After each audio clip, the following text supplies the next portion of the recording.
With reasonably fast performance and very good photo quality, the Nikon D3200 delivers what you expect from a DSLR. While the camera's lackluster feature set, some underwhelming design changes, and photos that don't necessarily surpass its predecessor might disappoint some people, it still delivers enough that it should please most folks who are looking for an upgrade from their point-and-shoots. It still has a lot of the same or similar components to the D3100, including the same viewfinder and autofocus system. The latter is bolstered by Nikon's newer scene recognition technology, though. It also has a newer, higher resolution sensor coupled with Nikon's updated X-Speed 3 imaging engine. It's got a higher resolution LCD and 1080-30p video with a supporting microphone jack and HDMI connector. The D3200 essentially has the same body as the D3100. It's still relatively small and light, though it also still feels a little plasticky. While it remains a pretty streamlined camera to shoot with, Nikon has changed a few of the control types and locations in ways I don't particularly like. It keeps the same viewfinder. It's small and dim, which is pretty typical for this class. But I also hate the tiny focus points which only illuminate, and only briefly, when you half-press the shutter. They're impossible to see in moderate to dim light, so if you shoot on anything other than full auto, you first have to press the shutter to find the appropriate focus point before you can even begin to frame the scene.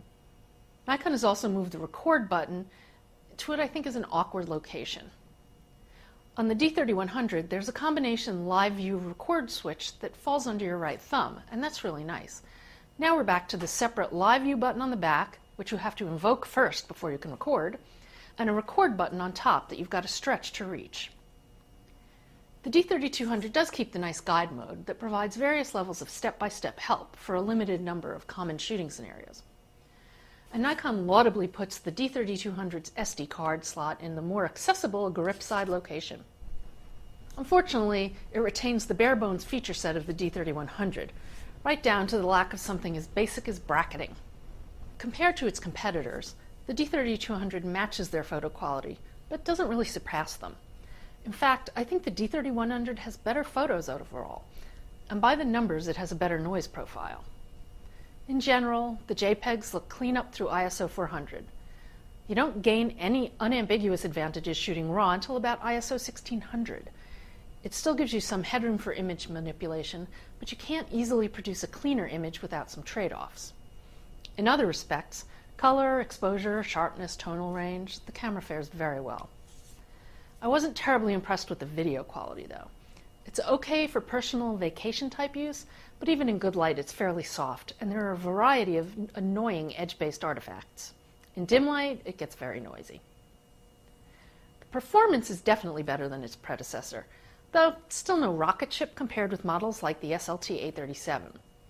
As is typical for its class, live view autofocus is slow and cumbersome, and the full-time autofocus in video performs about the same as other DSLRs. It can focus, but it doesn't stick, and it pulses on unmoving objects. There's nothing about this camera that screams, "Buy me!" or "Don't buy me!"